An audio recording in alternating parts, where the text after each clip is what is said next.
चलो હવે આપણે ચેપ્ટર નંબર 5 ની શરૂઆત કરીશું। ચેપ્ટર નંબર 5 આપી દીધું છે કે સમાંતર શ્રેણી। સમાંતર શ્રેણી એટલે શું? તો કે સમાન અંતરે આવેલું કોઈ પદ કે કોઈ ઘટક કે કોઈ પણ વસ્તુ કે બંનેનું અંતર સમાન છે। શ્રેણી એટલે શું? તો કે વારંવાર 1 થી 2 કિલોમીટર જતો, 2 થી 3 કિલોમીટર જતો, 3 થી 4 કિલોમીટર જતો, તો ઈ 1 થી 2 કિલોમીટર જાવ તો બંને વચ્ચેનું 1 કિલોમીટરનું અંતર છે। 2 થી 3 કિલોમીટર દૂર જતો તો 2 થી 3 વચ્ચેનું 1 કિલોમીટર અંતર છે, તો એને આપણે કહીશું સમાંતર શ્રેણી। હું એક ઉદાહરણ લઉં કે 1 3 5 7 9 બરાબર। તો આની અંદર 1 અને 3 તો આ બંને વચ્ચે કેટલો તફાવત છે? તો કે 2 નો તફાવત છે। 5 અને 3 ની વચ્ચે 2 નો તફાવત છે। 7 અને 5 ની વચ્ચે 2 નો તફાવત છે અને 9 અને 7 ની વચ્ચે પણ 2 નો તફાવત છે।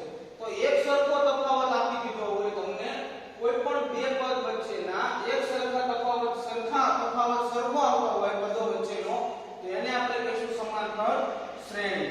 સમાંતર શ્રેણીની અંદર આપણે પ્રથમ પદને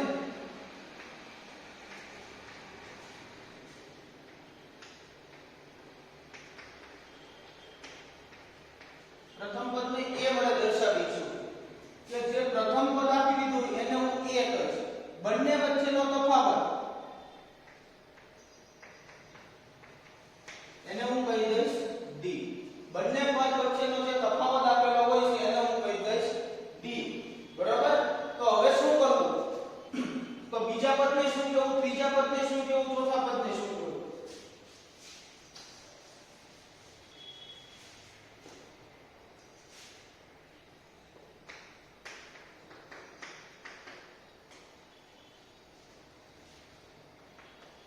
ઉદાહરણ દ્વારા સમજવું। મને આ એક શ્રેણી આપી દીધી છે, બરાબર। તો આ શ્રેણીની અંદર પ્રથમ પદ a, બરાબર, એટલે a બરાબર થઈ ગયો 1। મને ખબર પડી ગઈ કે આ બધાનો તફાવત સરખો આવે છે એટલે d બરાબર શું મળ્યું મને? તો કે d બરાબર શું કરવાનું? તો કે બીજા પદમાંથી પ્રથમ પદ માઈનસ કરવાનું। બીજા પદમાંથી પ્રથમ પદ માઈનસ, તો 3 માઈનસ 1 કરું લાનો જવાબ મને મળ્યો 2। એટલે d બરાબર મળ્યું મને 2। d બરાબર શું મળ્યું? 2।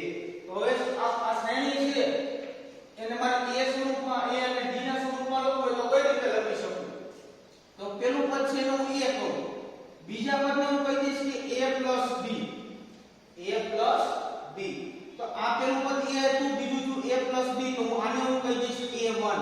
શું કહીશ? a1। તો હવે a1 ની અંદર b ઉમેરો એટલે મને 5 મળશે। a1 કેટલો થયો? તો કે આ a b કરું, a કેટલો છે 1 અને હું b કરું તો એ કેટલો મળશે મને? a b કરીશ તો 3 મળશે। કેમ? તો કે a બરાબર 1 છે અને d બરાબર કેટલા આપી જશે? 2। તો મને બીજું પદ મળ્યું, બરાબર। તો હું અહીંયા લખીશ કે a1 b, તો a1 કેટલો આપી દીધો છે મને? તો કે a1 મને મળ્યો 3 અને d કેટલો છે? 2। તો આ કેટલો થયો? 5। તો મને આ ત્રીજી સંખ્યા મળી, તો હું આને કહી દઈશ a2। ઈ જ રીતે a2 b કરું તો એ કેટલામું પદ બને? તો કે ત્રીજું પદ બને। તો પ્રથમ પદ શું છે? તો કે a b, a1 b, a2 d, આ રીતના બધા પદ બને છે। આ રીતની આ શ્રેણીની સિસ્ટમ છે કે જો તમે પહેલું પદ લો તો a મળે। હવે a d, પ્રથમ પદની અંદર તમે તફાવત ઉમેરો તો તમને બીજું પદ મળશે। પ્રથમ પદ શું આપી દીધું છે? a, તફાવત આપી દીધો છે 2, તો એને હું શું કહીશ? 3, 2 ને 1 3 થાય એટલે ત્રીજું પદ એને હું કહી દઈશ a1। એટલે આ થયું કે a1 a2 a3 a4 આ રીતના પદ મળશે। એક વસ્તુ યાદ રાખવાની, અહીંયા તમને 1 આપ્યો હોય તો તમારે અહીંયા a b કરવાનું, અહીંયા 2 આપ્યો હોય તો તમારે a1 b કરવાનું, અહીંયા 3 આપી દીધો હોય ત્યારે તમારે a2 d કરવાનું। આ તમારા બધા પદ છે। આ વસ્તુ તમારે યાદ રાખવાની છે। હવે આપણે શરૂ કરશું સ્વાધ્યાય 5.1।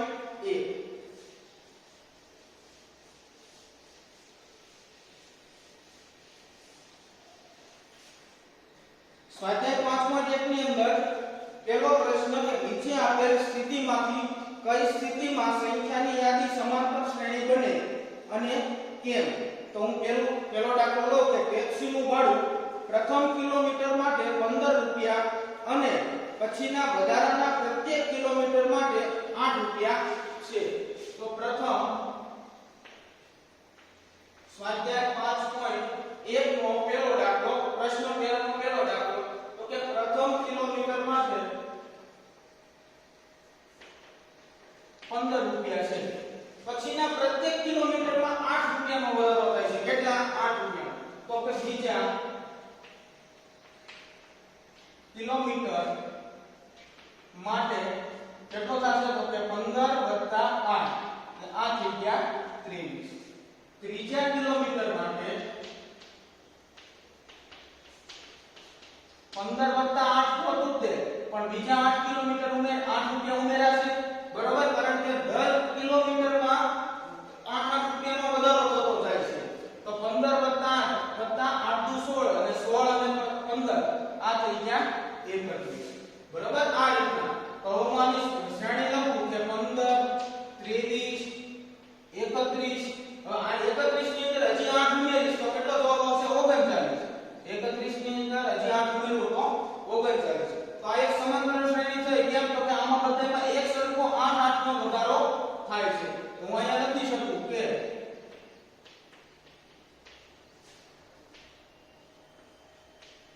સમાંતર શ્રેણી છે. બરોબર? આપણે પ્રશ્ન નંબર 2 જોઈએ.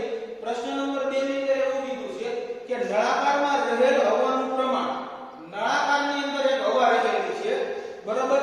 હવે હવા કાઢવાના પંપ દ્વારા દર વખતે નળાકારની બાકી રહેલ હવાના 1/4 ભાગ બહાર કાઢે છે. ધારો કે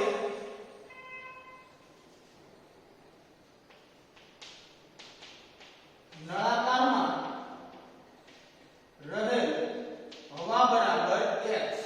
નળાકારની અંદર x હવા છે, આપણને કેટલી હવા છે એનો ખબર નથી. હવે આ નળાકારમાં રહેલ હવા છે, આમાંથી 1/4 ભાગ બહાર કાઢવામાં આવે છે. તો હું અહીંયા લખું, પહેલા તો x હતી તે, તો હું લખીશ કે પ્રથમ વખત છે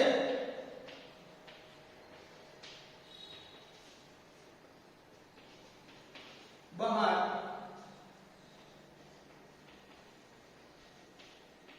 નીકળતી હવા, પ્રથમ વખત બહાર નીકળતી હવા એ કેટલી હશે? તો કે x - 1/4x. કેમ?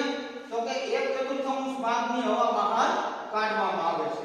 તો 1/4 ભાગની હવા બહાર કાઢો તો આપણો જવાબ શું આવે? તો 4 ને હું અહીંયા ગુણી નાખું તો આ થઈ ગયા 4x - 1x/4. એટલે આ શું થઈ ગયું? તો કે 3x/4. બરોબર? પ્રથમ વખત હવા કાઢી ત્યારે. હવે જ્યારે મારે બીજી વખત હવા કાઢવાની થશે,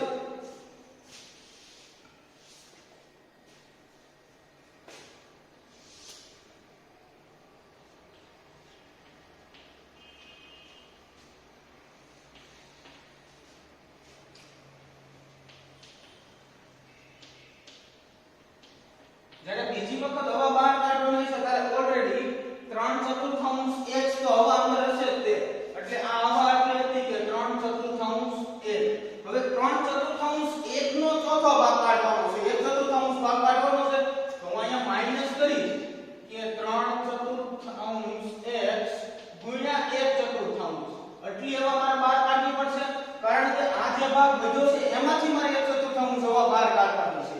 તો હું અહીંયા લખું 3x/4 માઈનસ 3/16x. 3 × 3 ચોકે 16x. તો જો અહીંયા 16 આપ્યા છે, અહીંયા 4, તો અહીંયા 16 લાવવા માટે મારે 4 વડે ગુણાકાર કરવો પડે. તો ઉપર નીચે હું 4 વડે ગુણાકાર કરું એટલે આ થઈ ગયા 12x - 3x આવી ગયા 16. બરોબર? એટલે આ થઈ ગયું 9x/16. આ શું હતું? તો કે બીજી વખત. આ જ રીતે હવે હું લખું કે શ્રેણીમાં લખું પ્રથમ વખત શું હતી? x. બરોબર? x હવા ભરેલી જ હતી, એમાંથી પ્રથમ વખત 1/4 હવા બહાર કાઢે છે એટલે 3x/4. બરોબર? હવે બીજી વખત હવા બહાર કાઢે છે તે કેટલી થાય છે? તો કે 9x/16. 16. હવે અહીંયા જુઓ આ પદની અંદર વર્ગ કરતો જાવ છો એટલે મને આ જવાબ મળતો જાય છે. તો અહીંયા 9 છે બરાબર, તો અહીંયા 3 હતો, 3 નો વર્ગ કરું. હવે 3 નો ઘન કરું એટલે આ થઈ ગયું 27x બરાબર, એટલે છેદમાં ચોકે ચોકે 16 અને 16 નો 64. તો આ રીતનો થાય. તો જ્યારે એક વસ્તુ યાદ રાખવાની કે વર્ગમાં વધારો થતો જતો હોય ત્યારે તમને સમાંતર શ્રેણી મળશે નહીં, કારણ કે વર્ગમાં વધારો થાય ત્યારે આનો કોઈ દિવસ તફાવત તમને સરખો મળતો નથી. આમાં કોઈ દિવસ તફાવત સરખો મળે નહીં. એનું કારણ એ છે કે હું 1 નો વર્ગ કરું, 2 નો વર્ગ કરું અને 3 નો વર્ગ કરું. તો 1 નો વર્ગ 1 થાય, 2 નો વર્ગ 4 થાય, 3 નો વર્ગ 9 થાય. બરાબર? એ જ રીતે હું અહીંયા 2 નો વર્ગ કરતો જાઉં, 2 ની 3 ઘાત કરતો જાઉં, 2 ની 4 ઘાત કરતો જાઉં, તો આ બધાયનો જવાબ મને સરખો ન મળે. એટલે જવાબ સરખો એટલે ન મળે કે એનો તફાવત સરખો મળતો નથી. તો જે આપણે બીજો પ્રશ્ન કોઈ જોયો બરાબર, એ સમાંતર શ્રેણીમાં આવશે નહીં.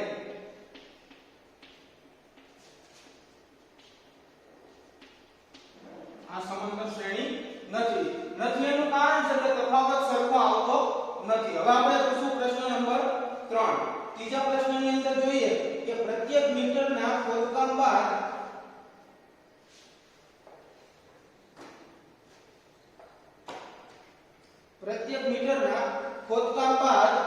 એક કૂવો ખોદવા માટે લાગતો ખર્ચ પ્રથમ મીટરમાં 150 છે અને પછીના પ્રત્યેક મીટર દીઠ 50 પ્રમાણે વધારો થાય છે. બરાબર? કે પ્રથમ 150 રૂપિયા છે એક મીટરનો કૂવો ખોદવા માટે. હવે જેમ વધારો કરવામાં આવે કે પ્રત્યેક મીટર ઊંડો ખોદતા જઈએ એમ 50 રૂપિયા વધતા જાય છે. બરાબર? તો જો આમાં આપણને એક વસ્તુ ખબર પડી ગઈ કે એક સરખો 50 રૂપિયાનો ભાવ વધતો જાય, 50 રૂપિયા વધતા જાય છે ખોદવા માટે, તો એનો સમાંતર શ્રેણી તો હશે જ, કારણ કે એક સરખો વધારો થવાનો છે. બરાબર? તો પ્રથમ મીટરનો ભાવ કેટલા છે? તો કે 150. તો અને બીજા મીટરનો ભાવ તો કે 150 + 50 એટલે એ કેટલું થશે? 200. બરાબર? હવે એ જ રીતે હું ત્રીજા મીટરનો ભાવ લઉં એટલે આ 150 તો હતો કે ઉપરથી આ 50 છે અને બીજો 50 નો ભાવ વધશે, તો ટોટલ કેટલો થશે? તો કે 250. તો આની અંદર સમાંતર શ્રેણીની અંદર તફાવત એક સરખો રહે છે. બરાબર? અને સંખ્યામાં વધારો થતો જાય છે, એ પણ એક સરખો 50 200 250 300 લઈ લો તો આને હું સમાંતર શ્રેણી કહી શકું. આ રીતે હું લખી શકું. આ જ રીતે તમારે આમાં ચોથો પ્રશ્ન આપ્યો છે જાતે કરવાનો છે. એની અંદર તમારે સૂત્રનો ઉપયોગ કરવાનો છે કે a બરાબર p કૌંસમાં 1 + r/100 એની ઉપર n ઘાત. આ તમે ભણી ગયા છો 8મા ધોરણની અંદર ચક્રવૃદ્ધિ વ્યાજ. આની અંદર એક જ વસ્તુ છે કે તમારા વર્ષમાં વધારો થાય બરોબર, તો તમને એક સરખી સમાંતર શ્રેણી એક સરખો તમને તફાવત મળે નહીં. કેમ? તો કે વર્ષમાં વધુ આપણે હમણાં જોયું કે ઘાત વધતી જતી હોય અથવા વર્ગ થતો જતો હોય તો તમને સમાંતર શ્રેણી એક સરખી મળતી નથી.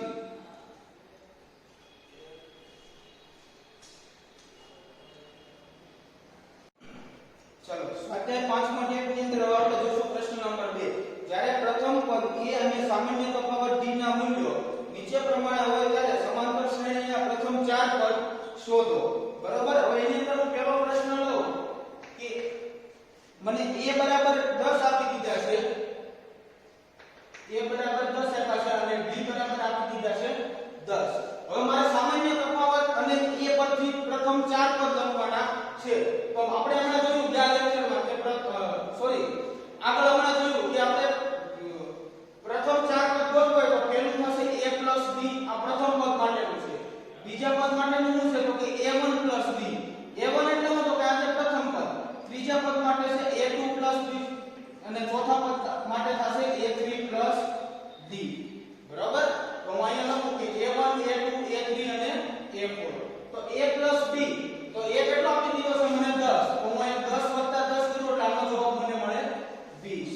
હવે a1 + b કરવાનું કીધું તો a1 શું થઈ ગયો? 20. તો હું અહીંયા લખીશ a1 20 + 10 એટલે 10 શું છે? તફાવત b છે. એટલે આનો જવાબ આવી ગયો 30. ઈ જ રીતે a2 તો a2 કેટલો થશે? 30. એટલે 30 + 10 એટલે એનો જવાબ આવ્યો 40. 40 શું થયો? તો કે a3 એટલે આ થઈ ગયો 40 + 10 એટલે આ થઈ ગયો 50. તો આ સમાંતર શ્રેણી શું બની? તો કે પ્રથમ 40 અને બસ આપણને ચાર પદ જ ગોતવાના કીધા હતા બરોબર તો આ 1 2 3 અને 4 પદ બરોબર આ એ પ્રથમ પદ જ કહેવાય તમે 30 40 લખી કરો તો પણ ચાલશે ચાલો હવે આપણે લઈએ બીજો દાખલો એની જ અંદર બીજા દાખલાની અંદર એવું કીધું છે કે a બરાબર -2 છે અને b બરાબર 0 આપી દીધો છે a બરાબર શું આપી દીધું મને -2 અને b બરાબર આપી દીધો છે 0 તો હું અહીંયા લખી નાખું કે a d a1 d a2 d અને a3 d a2 લખી કરશો તોય ચાલશે પણ હું તમને a3 લખી કરાવું છું બરાબર તો a1 d એટલે આ -2 0 એટલે આનો જવાબ -2 ચાલે ઈ જ રીતે આ -2 થઈ ગયા બરાબર d બરાબર શું આપી દીધો છે 0 એટલે આનો જવાબ એ કે -2 ચાલે આ -2 છે આ a2 છે આ -2 છે આ a1 છે તો ઈ જ રીતે -2 0 કરો એટલે જવાબ 0 સોરી -2 આવે -2 0 કરો એટલે આનો જવાબ એ -2 આવે બધાયનો જવાબ -2 એક સરખો જવાબ હોય તો આને પણ સમાંતર શ્રેણી કહેવાય કારણ કે એક સરખો જવાબ ત્યારે જ આવતો બંને વચ્ચેનો તફાવત કેવો આવતો હશે આની બંને વચ્ચેનો તફાવત જે હશે એ પોઈન્ટમાં હશે ને એક સરખો તફાવત આવતો હશે એટલે હું અહીંયા લખી નાખીશ કે આ સમાંતર શ્રેણી છે અને આપણે 1 2 3 અને 4 પર ગણ્યા બરોબર ત્યારબાદ હવે ત્રીજો દાખલો ત્રીજા દાખલાની અંદર એવું કીધું છે કે a બરાબર 4 લેવાનું છે અને b બરાબર લેવાનું છે -3 a બરાબર 4 અને b બરાબર લેવાનું છે -3 હું પહેલા ચાર પદ લખી નાખું કે a d a1 d a2 d અને a3 d બરોબર a1 a કેટલો આપી દીધો છે મને 4 અને d આપ્યો છે -3 તો હું અહીંયા લખું કે 4 -3 એટલે 4 -3 એટલે આનો જવાબ આવ્યો મને 1 આનો જવાબ શું મળ્યો 1 હવે a1 શું થઈ ગયો 1 હવે આ હું સીધું કરી નાખું કે પ્લસ માઈનસ માઈનસ તો કે 1 -3 એટલે આનો જવાબ મને મળ્યો -2 હવે આનો -2 જવાબ મળ્યો અને d કેટલો આવ્યો છે -3 એટલે આ થઈ ગયો -5 આ માઈનસ કેમ થાય છે તો કે વત્તે ઓછા થાય છે એટલે એક સ્ટેપ વધારું છે એટલે આમાં હું વધારતો નથી કારણ કે હવે તો તમને ખબર પડતી જ હોય -5 અને -3 આનો જવાબ આવ્યો -8 તો આનો હું પદ લખી નાખું કે a બરાબર તમને 4 મળશે બરાબર પછી બીજા પદ બરાબર 1 મળશે ત્રીજા પદ બરાબર -2 મળશે ચોથા પદ બરાબર -5 અને -8 1 2 3 અને આ 4 આની પછીના જે બે દાખલા છે પ્રશ્ન નંબર 2 માં બરાબર એ બધા તમારે હોમવર્કમાં કરવાનો છે એની અંદર તમારે પાંચમો દાખલો છે એ પોઈન્ટ વાળો છે એમાં જરીકે મૂંઝાવાનું નથી વ્યવસ્થિત રીતે તમને પોઈન્ટની બાદબાકી કરતા આવડતી હશે એટલે તમને આ દાખલો ગણતા આવડશે ચાલો હવે આપણે ભણીશું પ્રશ્ન નંબર 3 પ્રશ્ન નંબર 3 ની અંદર એવું કીધું છે કે નીચે આપેલ સમાંતર શ્રેણી માટે પ્રથમ પદ અને સામાન્ય તફાવત ગોતવાનો છે તો હું અહીંયા લખીશ કે પ્રથમ પદ બરાબર a થાય અને સામાન્ય તફાવત બરાબર થશે b પ્રથમ પદ બરાબર a અને સામાન્ય તફાવત બરાબર b બરાબર એની અંદર પેલો દાખલો લો પહેલા દાખલાની રકમ આપી છે કે 3 a -1 અને -3 આ રીતે વધારો થતો જાય છે તો હવે શું તો મને ખબર છે કે પેલું પદ આપ્યું હોય તો એ જ હોય પેલું પદ આપ્યું હોય એ શું હોય a હવે જ્યારે તફાવત ગોતવો હોય એટલે a બરાબર 3 થઈ ગયા હવે આપણે આમ કરીએ કે a1 b બરાબર a2 આવું થાય કે a1 b કરો એટલે a2 થાય આપણે હમણાં આને પહેલાના પ્રશ્નમાં જોયું કે પહેલા પદ એની અંદર હું d ઉમેરું એટલે મને બીજું પદ મળતું a1 કઈ રીતે મળે a1 તો કે હું અહીંયા લખું કે a1 a b બરાબર a1 આમ મળતું તો હવે હું શું કરીશ તો કે મારે આ જે b મેળવવો છે તો આ a છે બરાબર ની આ બાજુ જાય તો કેવો થઈ જાય માઈનસ તો હું લખું d બરાબર a1 a1 એટલે શું તો બીજું પદ a1 એટલે બીજું પદ તો d બરાબર શું થયું a1 એટલે આપી દીધા છે 1 અહીં આપી દીધા 3 d બરાબર મળ્યા મને -2 તો આની અંદર જો એક સરખો ઘટાડો થાય છે કે નથી થતો એક ની અંદર -1 આવ્યો એટલે 0 નો તફાવત આવ્યો કેટલાનો 0 કે એક પછી આવશે 0 આવશે પછી આવશે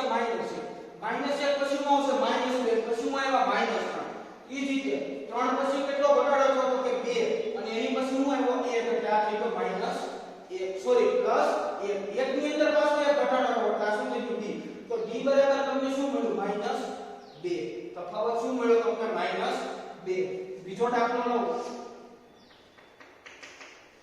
બીજા દાખલાની અંદર બીજો નહીં આપણે ત્રીજો દાખલો લઈએ ત્રીજા દાખલાની અંદર એવું કીધું છે 1/3 5/3 9/3 અને 13/3 તો પ્રથમ પદ a બરાબર શું મળ્યું મને 1/3 હવે મારે b ગોતવો છે તો મને ખબર છે b બરાબર a1 a કરો એટલે b મળે a1 a કરો એટલે b મળે તો d બરાબર a1 કેટલો થઈ ગયો કે 5/3 અને ઓલું છે 1/3 તો d શું મળ્યો મને કે 4/3 d શું મળ્યો મને 4/3 આ જ રીતે તમારે પ્રશ્ન નંબર 3 ગણવાનું છે પ્રશ્ન નંબર 3 ની અંદર આપણે પહેલો અને ત્રીજો દાખલો કર્યા બીજો અને ચોથો દાખલો સાવ સહેલા છે આ જ રીતે કરવાના છે આ બે જે અઘરા દાખલા હતા બરાબર એ તમને કરાવવા આની પછીના જે બે સહેલા દાખલા છે પોઈન્ટ વાળો દાખલો છે એમાં ગભરાવાનું નથી ઈ બને એટલો સહેલો છે તમે જેટલું સહેલાઈથી કરી શકો એટલો સહેલો છે એમાં કોઈ જાતની કાઈ તમને ભૂલ પડશે નહીં બરાબર એટલે તમારે પ્રશ્ન નંબર 3 ની અંદર બીજો અને ચોથો દાખલો હોમવર્કમાં લાવવાના છે તો વિદ્યાર્થી મિત્રો હવે આપણે સ્વાધ્યાય 5.1 ની અંદર પ્રશ્ન નંબર 4 જોઈશું પ્રશ્ન નંબર 4 માં એવું કીધું છે કે નીચેનામાંથી કઈ શ્રેણી સમાંતર શ્રેણી છે એટલે આપણે પહેલા ચેક કરવાનું છે કે આ શ્રેણી છે એ સમાંતર શ્રેણી છે કે નહીં જો તે સમાંતર શ્રેણી બનાવે તો સામાન્ય તફાવત d અને પછીના 3 પદ લખો હવે જો આ સમાંતર શ્રેણી બનશે સમાંતર શ્રેણી ક્યારે બને તો કે મને d બંને પદ વચ્ચેનો તફાવત છે એ સરખો મળે ત્યારે એ સમાંતર શ્રેણી બને જો સમાંતર શ્રેણી બને તો મને d મળશે d મળે તો હું એને પછીના 3 પદ લખી શકું બરાબર તો આપણે પ્રશ્ન નંબર 4 ની અંદર પહેલો દાખલો જોઈએ કે 2 4 8 અને 16 આવી ગયા છે હવે પ્રથમ પદને આપણે શું કહીએ છીએ a બીજા એટલે પ્રથમ પદ એટલે આ a બીજું પદ એટલે હું શું તો કે a b કરું એટલે આ મને મળે a1 a b કરું એટલે શું મળશે a1 એમાંથી મારે તફાવત d ગોતવાનો છે તો હું અહીંયા d બરાબર શું કરીશ તો કે a1 a આ પ્લસ a તો બરાબર ને આપણે જોઈએ તો માઈનસ d આ થઈ ગયું d તો a1 કેટલો આપી દીધો છે 4 અને a આપી દીધો છે 2 એટલે d બરાબર શું મળ્યું મને 2 ચાલો હવે હું જોઈ લઉં 4 ની અંદર 2 ઉમેરો સોરી 8 2 ની અંદર 2 ઉમેરો તો 4 જવાબ આવે છે 4 ની અંદર 2 ઉમેરો તો 6 જવાબ આવે છે આ કેટલા આપ્યા છે 8 બરાબર તો આ સમાંતર શ્રેણી કહેવાય નહીં તો અહીંયા સીધું લખી નાખવાનું કે સમાંતર શ્રેણી નથી ચાલો હવે આપણે લઈએ બીજો દાખલો બીજા દાખલાની રકમ આપી છે કે 2 5/2 3 અને 7/2 આ મને રકમ આપી દીધી છે હું અહીંયા લખીશ કે a + d બરાબર a1 તો d બરાબર શું થશે તો કે a1 - a તો d બરાબર a1 કેટલો આપ્યો છે તો કે 5/2 - a આપી દીધો છે 2 તો d બરાબર શું થશે તો કે d બરાબર ચલો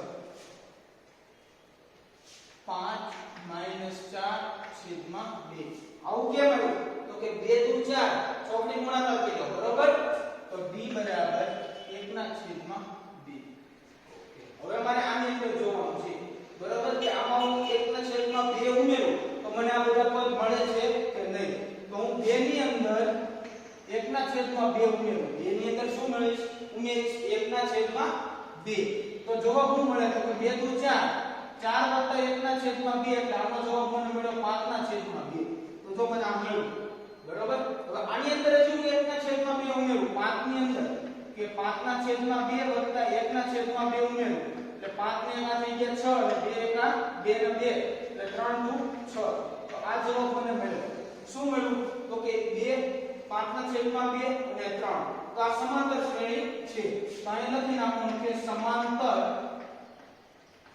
શ્રેણી છે હવે મને કેટલા પદ આપ્યા છે તો કે 1 2 3 અને 4 પદ આપી દીધા હવે મારે બીજા 3 પદ ઉમેરવાના છે આમાં તો ચાર પદ આપી દીધા હોય તો આપણને ખબર છે ચાર પદ એટલે શું થાય તો કે a3 b a4 થશે બરાબર a3 b શું થશે a4 એટલે ચોથું પદ તો હવે હું શું કરીશ તો કે હું અહીં લખીશ કે a4 b બરાબર કેટલાનું પદ મળશે a5 એટલે પાંચમું પદ મળશે તો a4 નું આપી દીધું પહેલું બીજું ત્રીજું ચોથું તો ચોથું પદ એટલે d થશે કે અહીં a3 નથી આવ્યું તો અહીંયા શું મળશે મને a3 આવશે તો અહીંયા મેં a4 કર્યું એવી ભૂલ તમારે નથી કરવાની એટલે મેં અહીંયા કર્યું છે કે અહીંયા હું ચાર પદ જોઈ લઉં અને હું અહીંયા a4 લખી નાખું તો એમ થશે નહીં પેલું પદ છે એને હું a કહીશ બીજાને a1 આને a2 અને આપણે હું કહી દઈશ a3 અહીંયા શું આવશે તો કે a3 b બરાબર અહીંયા થઈ જશે a4 આ ભૂલ તમારે પરીક્ષામાં કે સ્વાધ્યાય ગણતી વખતે કરવાની નથી હંમેશા યાદ રાખવાનું છે કે પેલું પદ છે એ જ આવશે બીજું a1 આવશે ત્રીજું a2 આવશે અને ચોથું પદ છે a3 આવશે તો હું અહીંયા લખું કે a3 b બરાબર a4 તો અહીંયા લખું કે a4 બરાબર a3 કેટલો આપી દીધો છે તો કે a3 મને આપ્યો છે 7/2 b તો મને મળી ગયો છે 1/3 તો આ શું થઈ ગયું તો કે 8/2 8/2 થશે ને તો આ 4 દુ 8 એટલે આનો a4 શું મળ્યો 4 હવે હું શું કરીશ તો કે a4 d બરાબર a5 જો આ મને એક પદ મળ્યું છે આવા હજી મારે બે પદ ગોતવાના ચાર આપી દીધા છે બીજા બે ગોતવાના છે બરાબર તો હું અહીં લખું કે a5 બરાબર a4 કેટલો મળ્યો તો કે b4 1/2 ચાલો 4 દુ 8 8 + 1 2 એટલે આ થઈ ગયું 9/2 આ a5 મળ્યું આ જ રીતે અમારે મેળવવું પડશે a6 તો a6 મેળવવું હોય તો હું શું કરીશ તો કે a5 + d તો a6 બરાબર a5 કેટલો આપી દીધો છે 9/2 વત્તા d તો 1/2 મળી ગયો છે એટલે 9 ને 10 અને 2 એકા 2 બરાબર તો 10 માંથી 2 સોરી 2 ને હું 10 ને 2 વડે ભાગાકાર કરું એટલે જવાબ મને છેદ ઉડ્યો એટલે 5 મળે તો મને બાકીના ત્રણ પદ કયા મળ્યા તો કે પહેલા ચાર પદ આપી દીધા કે 2 5/2 3 7/2 પછી મળ્યું શું મને કે 4 મળ્યો પછી તો કે 9/2 અને પછી મળ્યું 5 તો બાકીના જે ત્રણ પદ કયા મળ્યા મને તો કે 4 9/2 અને 5 આ રીતે તમારો બીજો દાખલો જ્યારે તમને સમાંતર શ્રેણી મળે છે બરોબર જ્યારે તમને તફાવત એક સરખો મળે છે અને તમને ખબર પડે છે કે આ સમાંતર શ્રેણી છે ત્યારે તમારે આખી રીતે આ રીતે દાખલો કરવાનો રહેશે